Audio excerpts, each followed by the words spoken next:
we are actually out here building a handicap ramp with my church. Oh, And nice. so we got started on that early this morning, and I was like, I gotta go do a call. So, um, but but yeah, we got. I guess it's the old pastor of the church, and so he needed a handicap ramp, so we're out here building it for him. So, Nice. um, yeah, I was hoping my camera would turn sideways so it looked better for video, but I can't seem to get it to work right. Can you hear me well? Yes. Okay, sweet. Um, I am I'm recording. That's good. I'm gonna go ahead and get started. Man, that bothers me, the whole camera thing. It's not, I don't like it. But all right, so today we're gonna talk about parasites. All right, what parasites are, um, how they come about, what they do in the body. A lot of us kind of know about some parasites, like worms and like ringworm. We've seen, um, some of us are familiar with a lot of the different parasites, and even like lice or ticks are considered parasites, right? So a parasite is it's an organism um, that has to have a host, basically what that it lives on and derives its nutrients from, right? So that's the main category of a parasite. They're not always like super harmful, right? But they they they do cause harm, but not always like super. You don't really notice all the time, right? Um, but they are extremely biologically diverse, right? We'll nerd out a little bit today, and I'm not going to go through all the names of the different parasites because they're too difficult to pronounce, anyways. But the names, the etymology of it, the names of it actually, um, it gives an idea as to what that particular parasite actually does, right? Or what kind of host it will host on, right? Um, or where it resides, right? So like a toxoplasma gondole is in the plasma, it's in the tissue, is where it resides in your body, right? So you have single-celled parasites. Um, okay, We there I am. lost you. Hey, Hey, we I, so lost you. I'm trying to do this on my phone, and I've got all these crazy uh telemarketers that call me like every 5 minutes. So I'm hoping that they stop for the next hour. But so uh protozoa are single-celled parasites. They're microscopic. They reproduce very quickly. Um, Toxoplasma gondii is a or gondole is one. There's a bunch of different others, but they normally infect and reside in the intestines, the blood, the liver, and the brain, and often cause acute symptoms. They can cause a lot worse symptoms, but usually it's minor things. But minor things add up over time, especially if you have a high viral load. And viral load is just it's a word that health, or I mean, I don't know if the medical industry uses that term, but I know in the health industry we use that term uh, to kind of indicate where your body is taxed on your immune system, right? So if you have a lot of, bacterial, fungal, um, I am skeptical about the word viral, but parasitic things going on inside of you, if that is really taxing your system, then you have a high viral load, right? And you can tell there's a bunch of different indicators like antibodies in the immune system and such that can give an indicator as to where your viral load is, right? And stress and everything else. But that's neither here nor there. So then you have helminths, which are worms, worm types. Most of us have seen these types, roundworms, nematodes. tapeworms, flukes, um, and those also live in the intestines, blood, and the lymphatics, and the muscle, and the brain in rare cases, like what's his name, RFK had a brain parasite. Um, and they can be extremely damaging, right? They can persist for years, right? Then you have ectoparasites, which kind of gives to the name on the body on the outside, ecto, like an exoskeleton. Um, and that's lice, mites, ticks, fleas, those type of deals. Um, and these obviously live on the skin, right? On the skin. Um, so humans get parasites in a number of different ways. Um, one of the biggest ways is obviously human to human contact, right? If somebody already has a parasite, it's pretty easy when you have contact with that person to get a parasite. So um, other ways are contaminated food and water.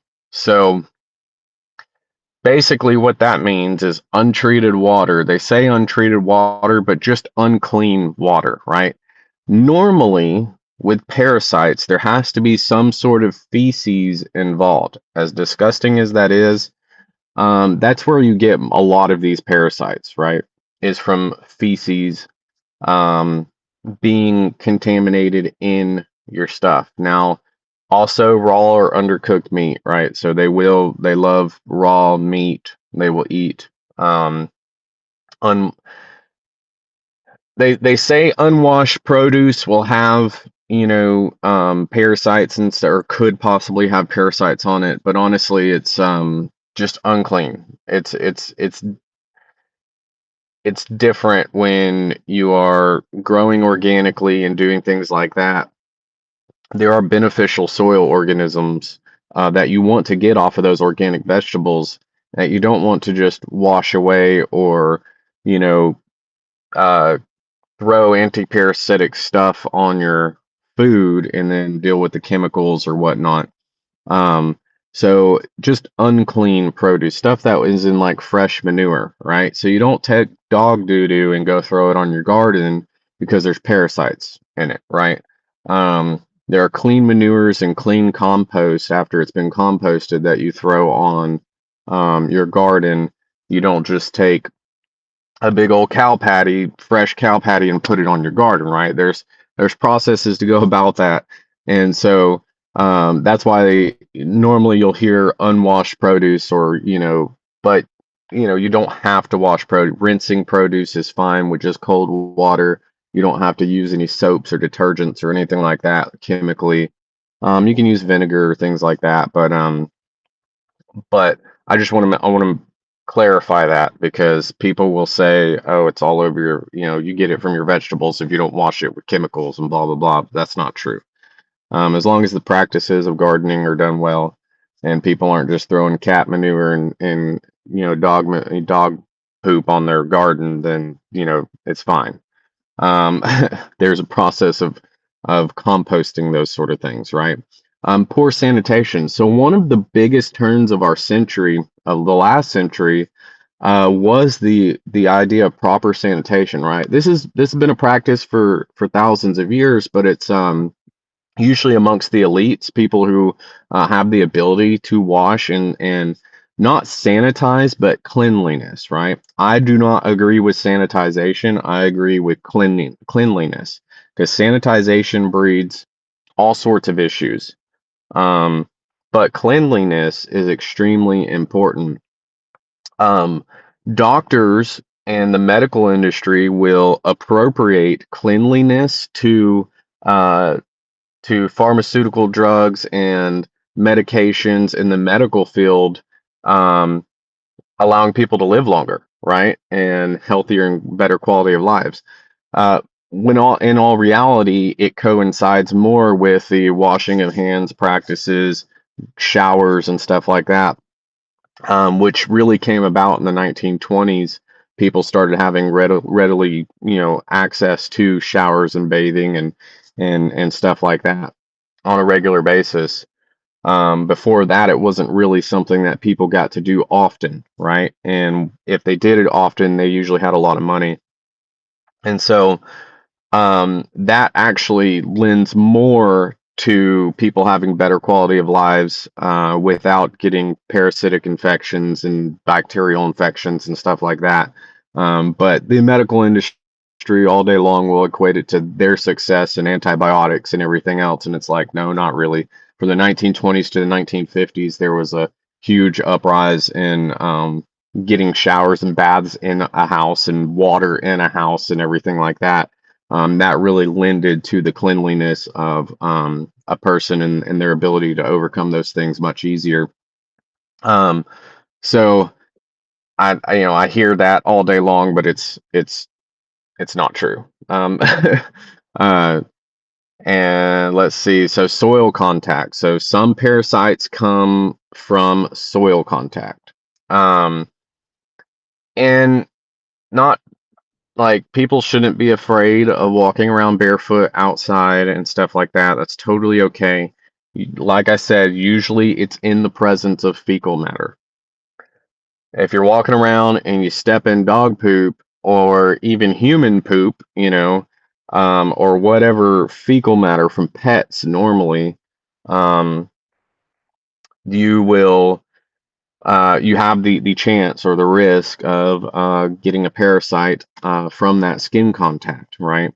So they're not just in the soil; they are around fecal matter. They're feeding off that fecal matter, or the eggs or the larvae are in that fecal matter, and there's ways that you can test for that. We'll get to that here in a second, but animal exposure, right? So, cat litter, undercooked pork or beef, obviously.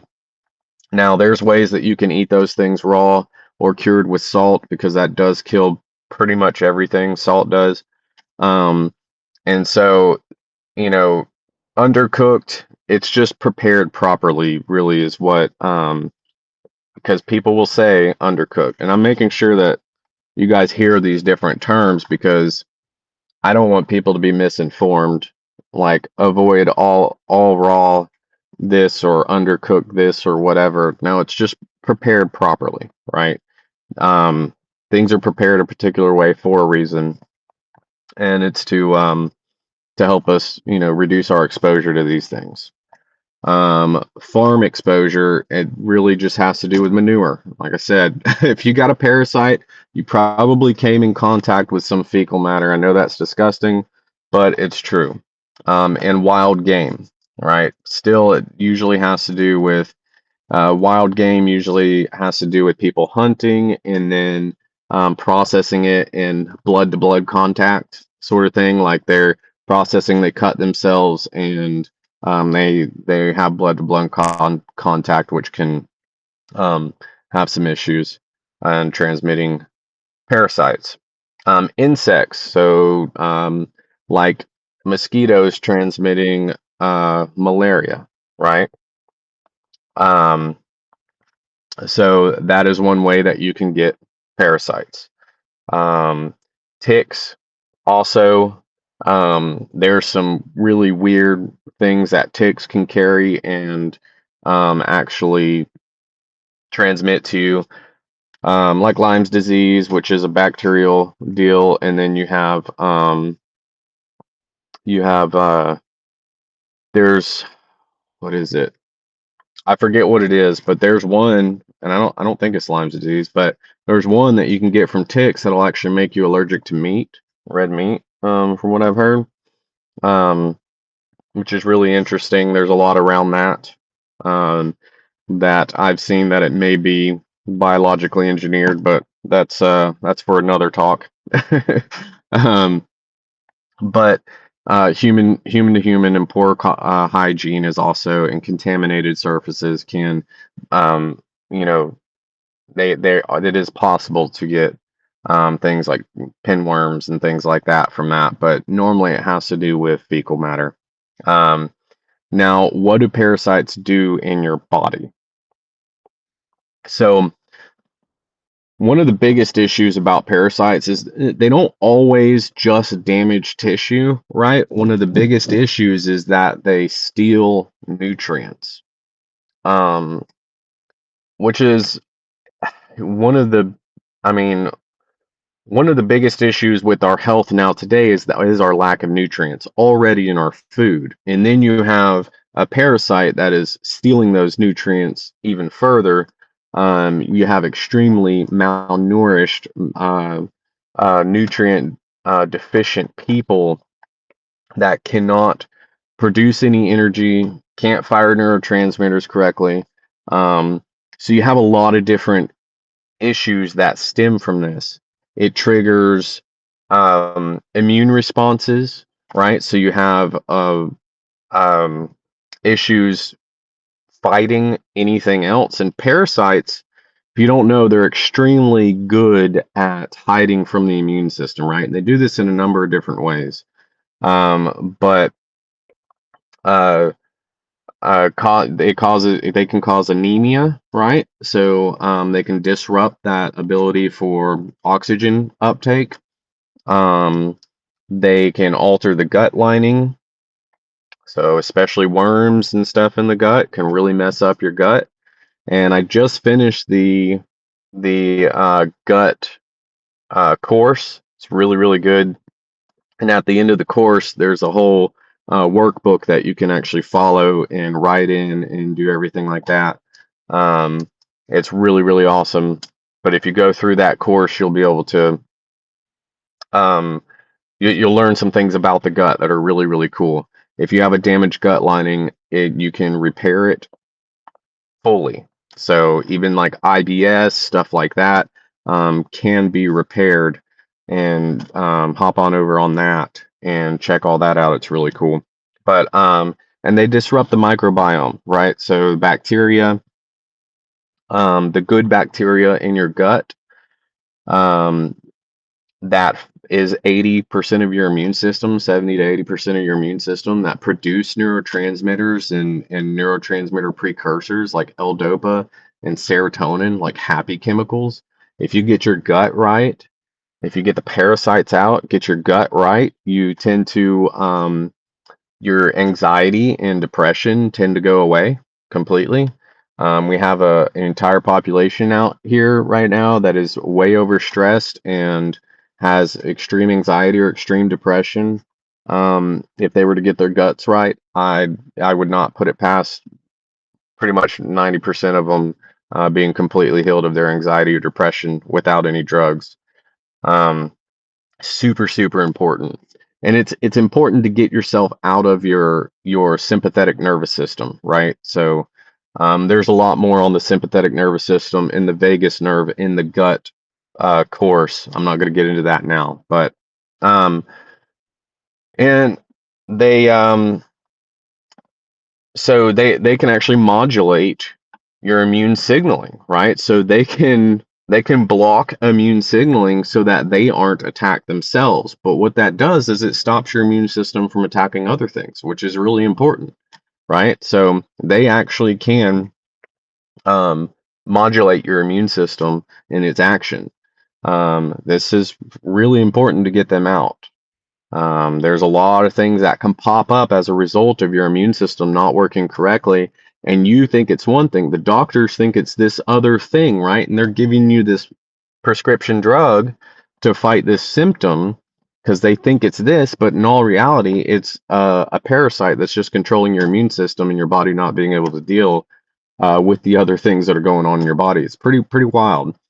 Um, so helminths often suppress the immune activity. So the worms, they often suppress the immune activity from being expelled to avoid being expelled.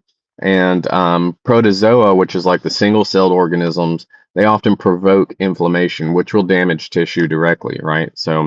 Um, so they're really good at hiding from the immune system. And some of the ways that they do that, toxoplasma will hide inside of cells, and some of them will coat themselves in proteins and even calcium. They'll build shields around them so that the immune system doesn't recognize them.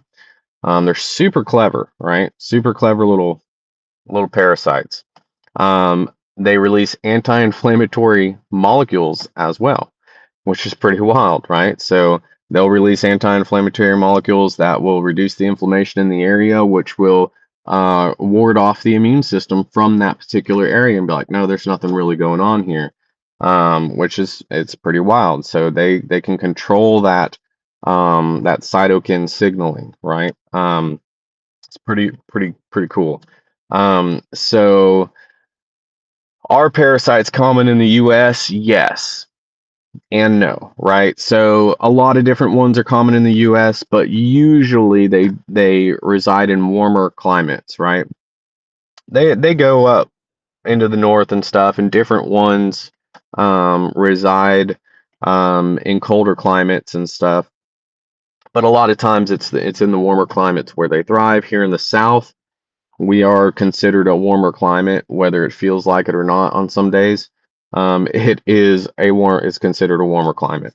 We're actually subtropics here, basically, and so it is something that we have to worry about more than somebody, say, in Michigan or New York or Maine or whatnot, or Alaska even. But it is something that happens in Alaska. They have to worry about other things more than we have to worry about, like frostbite. But they they do still have to worry about parasites, but it's not as big a deal as it would be here or even further south and lower in Florida, especially swampy areas where you have sitting water, where those parasites can really grow and flourish, right?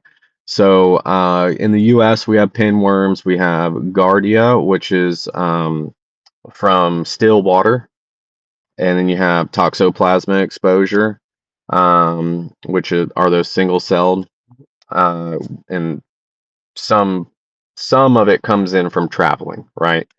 From different areas as well. We have people that go all over the world and come back, and they carry something, and through that exposure, you can also pick up some of these. So symptoms. So you have minor symptoms, and then you have anything from all the way to death if you don't, take care of it. It can be really serious, right? So, minor symptoms and that cause some minor discomforts and stuff like that, but over time will cause a lot of issues, or like chronic diarrhea, obviously, bloating, iron deficiency, right? The anemia part. Um, that's extremely important.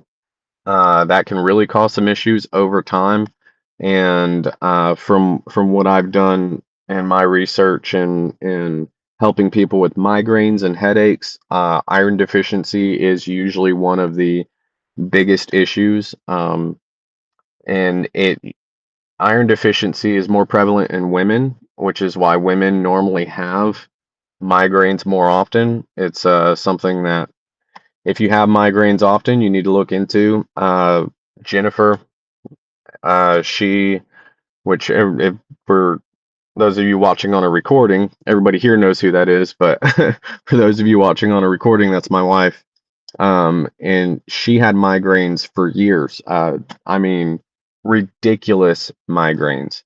And in about a couple of months, we got her completely out of. She would have it at least one every week at one point, and almost every day. It was like every other day, to the point where she would throw up. She couldn't function. It got really bad for a little while, and we got her on some things, iron being one of them.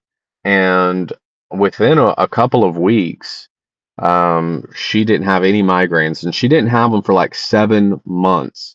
And then she stopped doing what she was supposed to be doing and taking the different things, and they started to creep in, and she had them like once a month, and then they started to get more prevalent, and I was like, okay, you got to get back on your iron, you got to get back on these things, you got to eat right.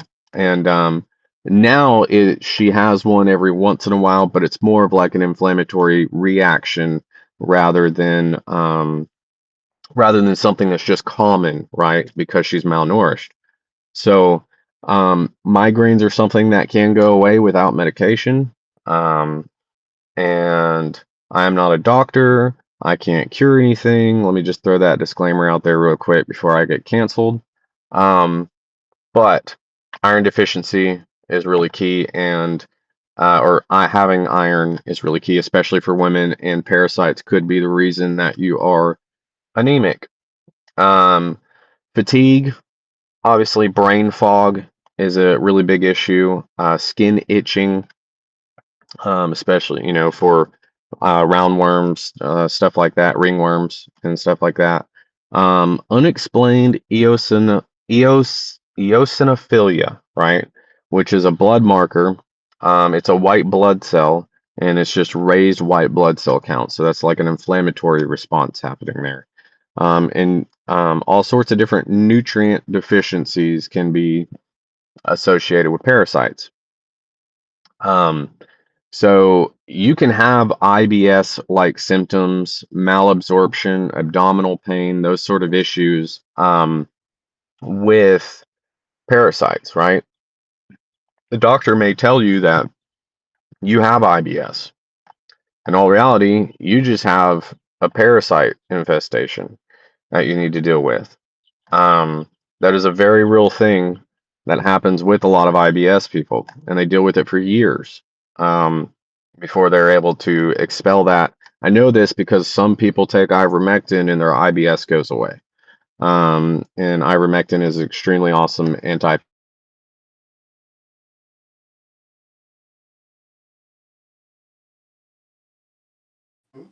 You're off. Looks like we lost him.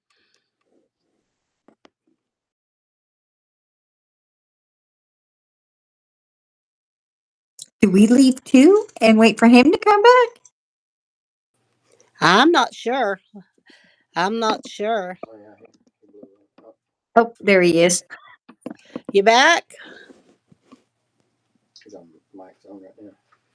Your mic is mute. Still there? Yeah, we're waiting on you. Uh,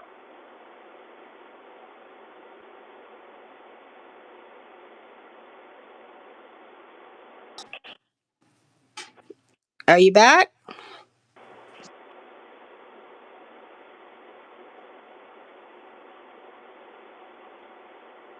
y'all there? We're here. Are you back? You ready to continue? Can you hear me? Yes. Can you hear me? Can you hear me? Yes. I can hear. I can't Can hear you hear anybody. us? Can you hear us, Matt? You guys are there. Oh my goodness. I should have stayed home.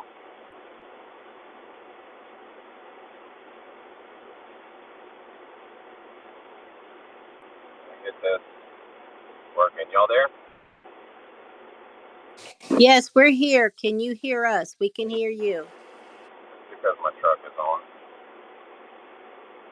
My phone overheated because it was up at the front on the front of the dash. If you can hear me, I bet you're on my truck.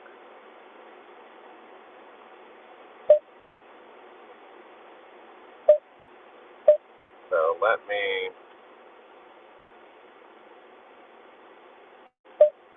before I keep going here, gosh dang, let me. We're here and we can hear you. Okay, I guess I'll just keep going and I'll get this figured out. It probably is just because my truck is on and it's running in my truck. Um, so let me continue here. So I gotta get my mobile situation better because this sucks. All right, so I don't remember where I was at. I think I was talking about the different issues that you can have. So IBS, right? So you can have IBS like symptoms and get rid of the parasites and have extreme success with that. Um, So malabsorption, fat intolerance is a really big one, right? So you can have a really big issue with digesting fat, different types of fat and stuff like that. It will make you run right out of you. Ulceration, um, bloody diarrhea, right? And obstruction, like heavy infection and stuff, can happen as well with those sort of things. Nutrient deficiencies, obviously, we covered. Some people will have weight loss and eat a ton, right? They'll just eat, and have weight loss, and they don't know where everything's going. Well, it's going to a parasite. Usually that's with the worm side of things. Um, or you'll have something that's blocking your ability to metabolize, and so that can cause a lot of issues as well. But you'll have secondary food sensitivities, especially if they are damaging your gut. So a lot of food sensitivities come from a damaged gut, and a lot of food allergies come from a damaged gut. Usually, initially, that's where it starts, right? A lot of autoimmune diseases come from a damaged gut. A lot of things come from a damaged gut, just so you guys know. And so when you get your gut right, you usually, a lot of your issues go away, because you're actually able to absorb the nutrients and process things properly. Um, Histamine intolerance as well. So that's why a lot of people have allergic reactions, is because their histamine response. And so parasites can cause an unnatural histamine response to things. So some of the nutrient deficiencies that can be caused are things like B12, folate, which is a methylfolate, and fat-soluble vitamins. So this could be huge for energy production. This is why people will get brain fog, fatigue, and weakness and stuff like that, and even developmental delay in children, right? Can cause, or that's, those sort of nutrients like folate, especially, and not the folate that you find in bread, a methylfolate, a methylated compound. Folate is extremely toxic if it's in the wrong form, and that should be clear to a lot of people, or clarified to a lot of people, because we are all walking around extremely overfolated, with all these enriched breads and enriched everything. If you look at an enriched flour, it has extra folate in it, but that folate is extremely toxic to you.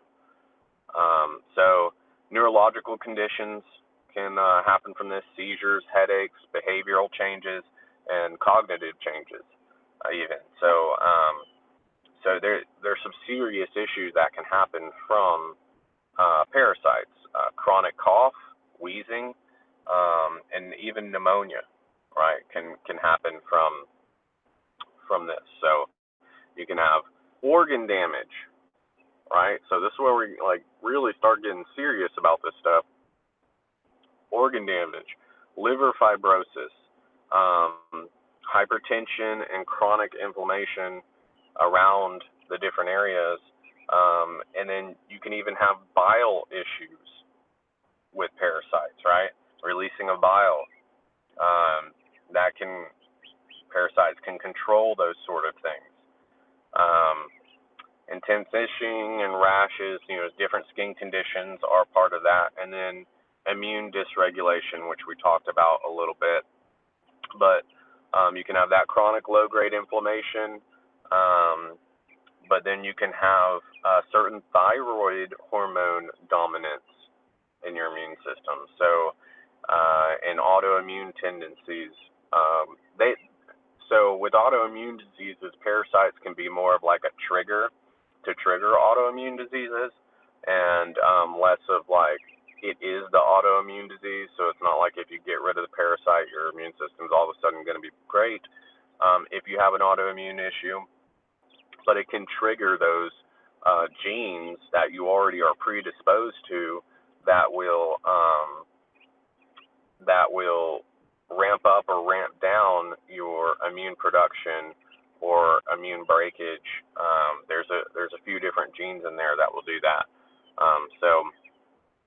And then obviously the stuff that we talked about, gut permeability, and that has to do with IBS, histamine intolerance, and chronic fatigue and stuff, right? So some of the severe ones, some of the severe symptoms of parasites are anywhere from organ failure to death. Yeah, I mean, severe anemia, which can cause those two things as well. So you got to be careful. Parasites are serious, and I would say parasites contribute to a lot of diseases out there, or at least triggers for diseases out there. And if we don't get them in check and maintain a good, clean system, and then parasite exposure will wreak havoc on your body, right? Let's see. I'm probably gonna stop there and not go any further into some of the other stuff that I was gonna get into because of all that mishap that I had on my side. But I am gonna see if I can get this to work so I can actually hear y'all. Maybe. Can someone try speaking? Possibly. Gosh dang, my radio's still.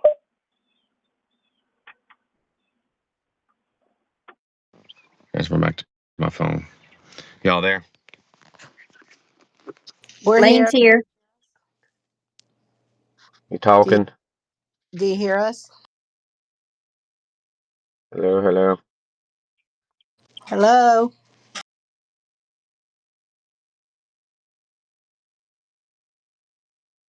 Hello, hello. Anybody there? I guess you can't hear I us. can't hear nobody. What the heck, man? Allow audio.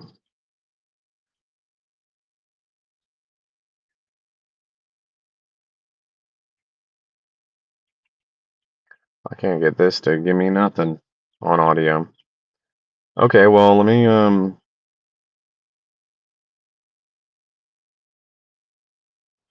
don't know what's going on here. I don't know why I can't hear nobody. I don't know why it ain't working. I gotta get my mobile situation set up better so I can do this on the run. But, I don't know if you guys are trying to speak or not, but y'all got any questions in the chat? Gosh dang, come on.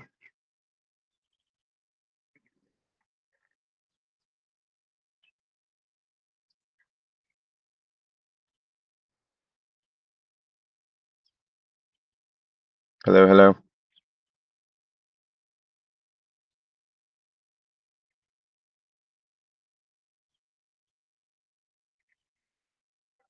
But you can't hear us. Can you hear me?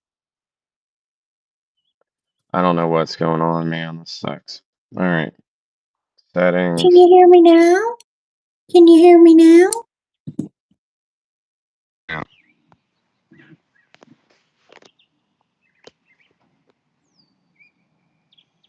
Try talking now.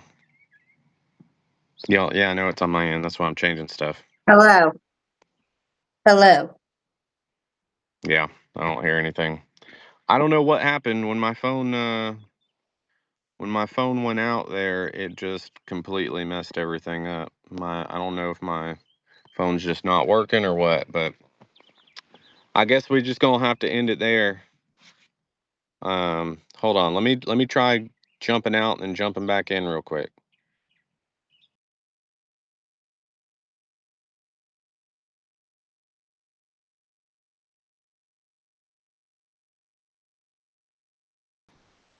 All right, you guys there? Can you hear me now? Yeah, I can hear you now. My goodness. That's weird. I forgot That's my weird. question. Oh man. Yeah, sorry. I thought I could do it a little bit easier on the road. I thought it was going to work a little bit better, but I should have known my iPhone was going to overheat. It overheated because it was sitting up here on the dash and the sun was sitting right on it, and I didn't think anything of it. But what y'all up to today? I'm gonna go help seniors clean their closets. Mm. Hey, Lane, I'm a senior. I will help you clean your. I collect seniors because I was scared of my grandma when I was little, and then the other ones I didn't know because they died before my time. So I collect them, and then I just go to their houses and help them and let them tell me stories.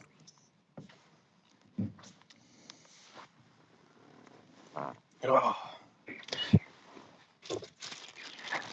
that's really awesome. We are doing something for seniors today too, so we're over It's here senior. helping. It's Help Us Senior Day. Yeah, apparently. Mom, you're not a senior yet, are you? I collect my Social Security. Yeah, but don't you have to be like 65 to be a senior? I thought it was 62 and above. Okay.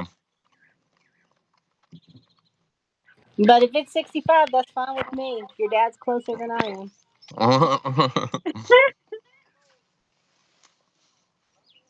Well, Only an age.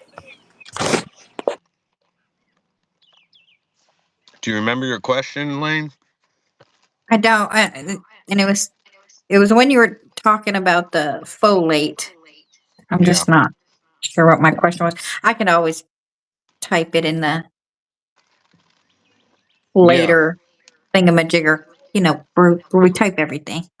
Yeah. Yeah. If you ever got a question, ask it.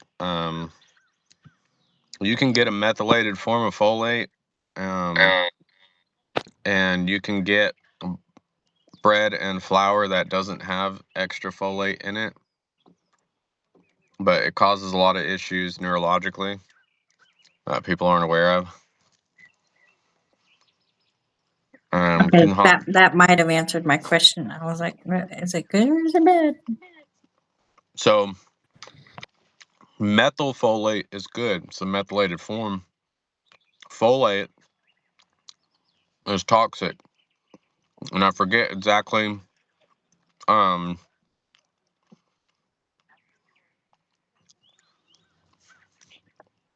it Okay, I wrote that produces. down because I'm gonna further research that. Yeah, yeah, it's really really interesting.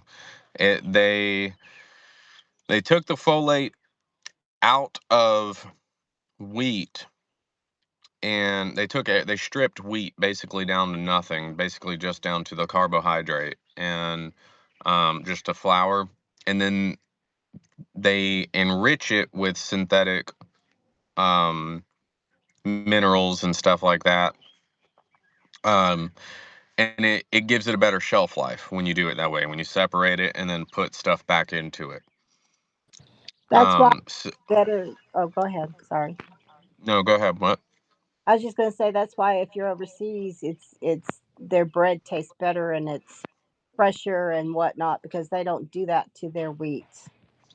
It tastes Okay, better for you. A lot of people don't have gut issues when they eat that type of bread from overseas. A lot of it's rested and fermented for 24 hours, right? When you get those sort of when when you go through all the right processes of making bread, it can actually be healthy for you. okay. So I had gotten wheat berries and I've milled them. That still Hmm. has all the good stuff. I don't have to worry about anything. I could just make my bread. Yep, you're good. Okay, that's what I wanted. I just wanted something simple that wasn't going to kill me. Health is extremely simple. We've made it extremely complex. Yeah. Um, if we just, and it's a little bit more work, honestly, and but that's okay. We should be working a little bit more for our food. We shouldn't have everything so easy and comfortable. Comfort usually breeds disease, and it usually breeds a lot of issues. we have to challenge ourselves, not just physically but mentally. And to have something just so easily accessible and easy to do is obviously something's wrong with that. um to be able to walk into a store and get whatever you want, have it sit on your shelf forever, 30 years, and then eat it and it still tastes the same as if you were to make it the first day, is there's something wrong with that. um Preservation is a real thing, but when done right is okay. But like the processed chemicals and everything like that, going and getting a McDonald's burger and letting it sit on your counter for 7 years and it doesn't mold, something's wrong with that. Our convenience really lends to a lot of our disease.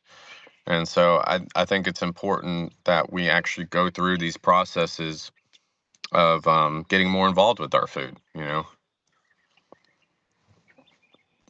like this venison summer sausage.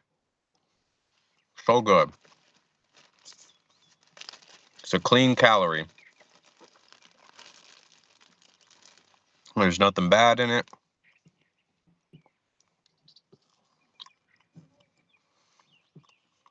It's cured with just salt, not the nitrates. Good stuff.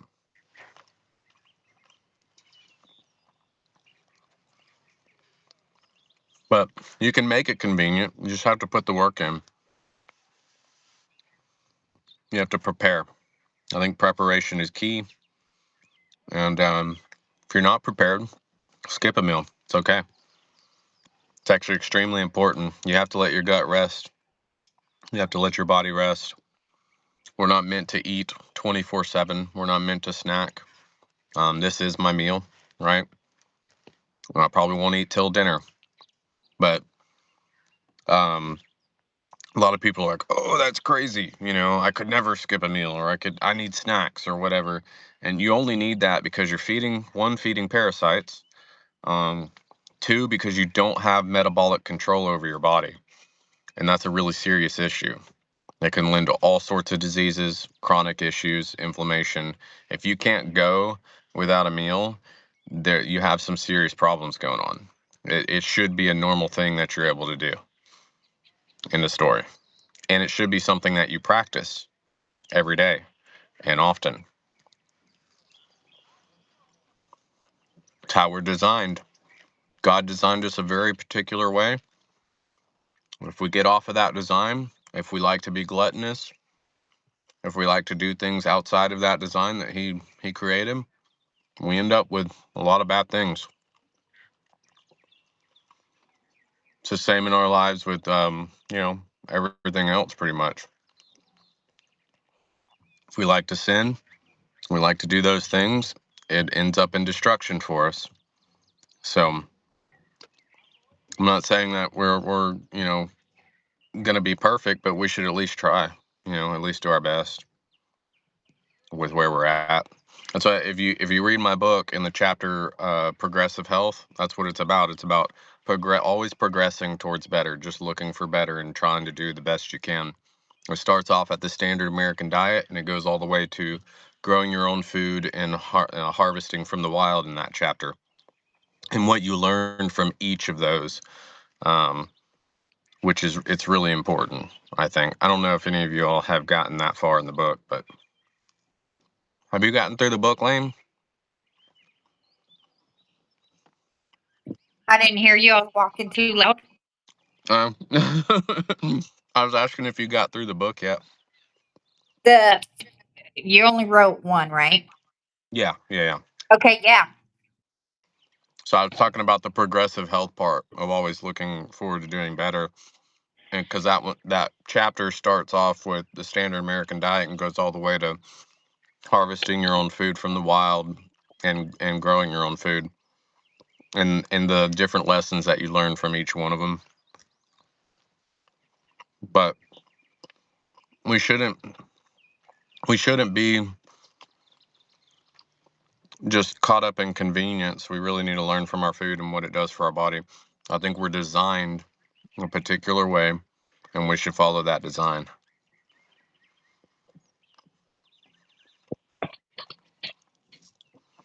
Just like we're designed for movement as well. We're designed to be moving with our body. We're not designed to be sedentary and sitting down all the time like I am now. But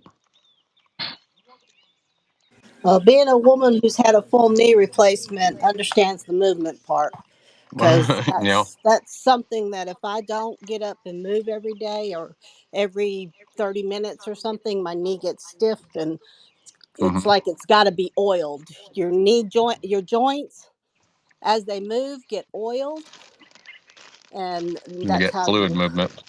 yeah, it gets them in Well, there and that's stuff. that's how your lymphatic system moves, is through movement, through exercise. If you don't move, your lymphatic system won't the fluid in it won't move. You know, your lymphatic system has 4 times more fluid than your blood. So, but it doesn't have a pump like your blood does with the heart. So, understand, if you're stagnant, your lymphatic system's stagnant, which is where a lot of your immune system and your hormones are produced. That's where all of your lymphatic glands are. You have thousands of lymphatic glands all over your body. If toxins reside in there, cancerous um, cancerous cells pop up. You have all sorts of issues if your lymphatic system's not moving. So if you're not moving, that's not moving. Um, your joints aren't moving. You're not moving fluid in and out of your joints. If you're not moving, you will end up with lesser bone density as well. I'll probably do probably after this month, after we get through the parasites and parasitic cleanse and stuff, we'll probably go into um, some movement stuff in April, because it's super important for your health. All of these things are really important for your health, and it's stuff we just used to do naturally because we didn't have the convenience at our fingertips. It's all about reverting back, you know, in a modern way to, what we used to do. So there's all sorts of things that we can do, techniques, and getting back to health in that particular manner. This stuff's so good. I don't know why anybody want to eat anything different. Yeah, you're weird in that So It's just I I have the theory about that. Uh, People say, they always say, well, I'm getting old, and that's their reason for degrading hmm health, which in a roundabout way it is, because like you said, we don't do the same things we did when we're older as we did when we're younger. hmm And the more we don't do things, the more, um, I guess, exponentially it gets worse. Your health hmm gets worse. Problems start um, happening. Things that never happened before start appearing. hmm And if we, like you said, if we stay active, take care of ourselves, but actively, on purpose, take care of ourselves, um, I don't think that age should have um, quite the hold on us as it does Nowhere near. typically. Yeah, there's a lot of examples that I can throw out there too. Like, um, when we're young, we can actually sit in a full squatting position on the ground. Yep. But what happens when you don't do that and continue to do that, by the time you're 20 years old, that muscle has shortened. So when Mm. you go to squat and you try to touch your butt to your ankles, to the back of your feet, you can't do it anymore. You tend to fall over because you can't balance because your muscle's too short. It's, those sort of things happen. Your body gets tenser and tenser. It's not and it's not just age, it's just lack of doing. That is it. That lack of movement.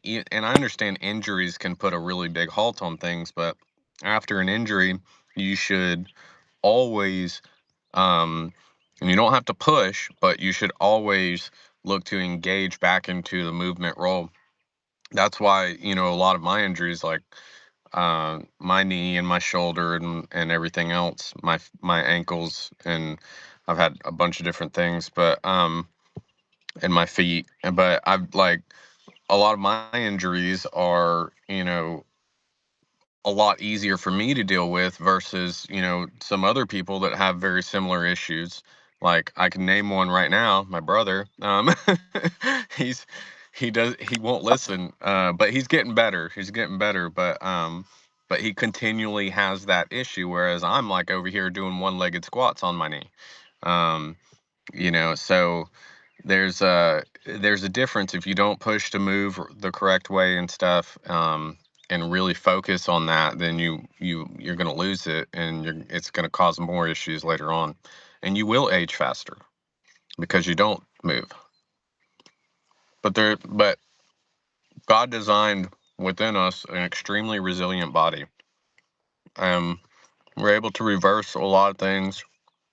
We're able to get back on track. It's extremely forgiving, which is what I love about health. No matter where you're at, you can always get better. You can always feel better, and it can be fun. And it can challenge you, but be fun. With that, you have to people have to remember you didn't get in this position overnight, so it's not going to Hmm. get better overnight. It's going to take time to get Yeah. it back Yes. together. Yeah. You have to allow time. Yeah. Some people spend 40 years damaging their body and expect a magic pill to change them overnight. That's not how it works. You have to put in the work. Usually, it's just a little bit of discipline, a little bit of understanding, and a little bit of effort, and consistently over time, and allow that time to heal. That's totally understandable. Yeah, but things don't just renew and rejuvenate overnight unless it's a miraculous healing, which can happen, with some good prayer warriors on your side. So,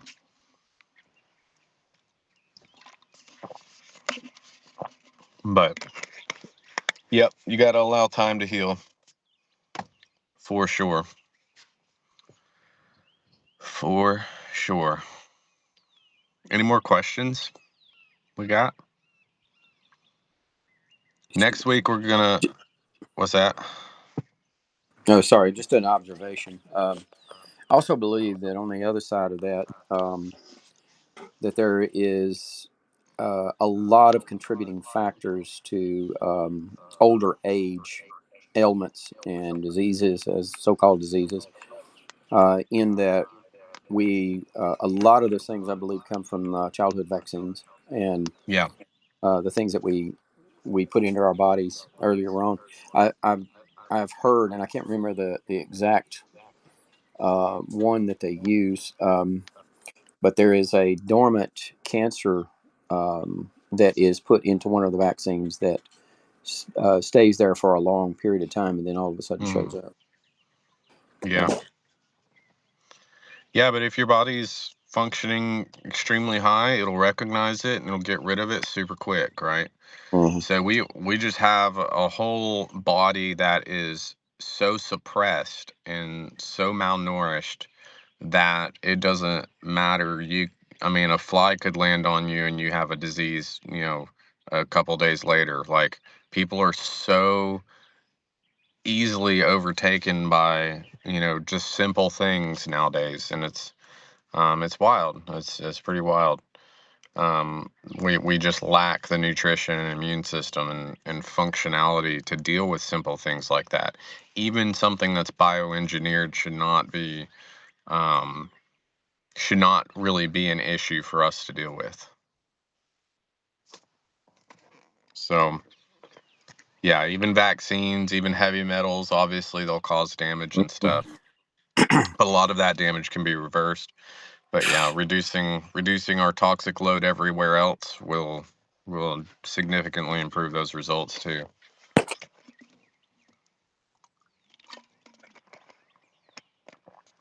You know, but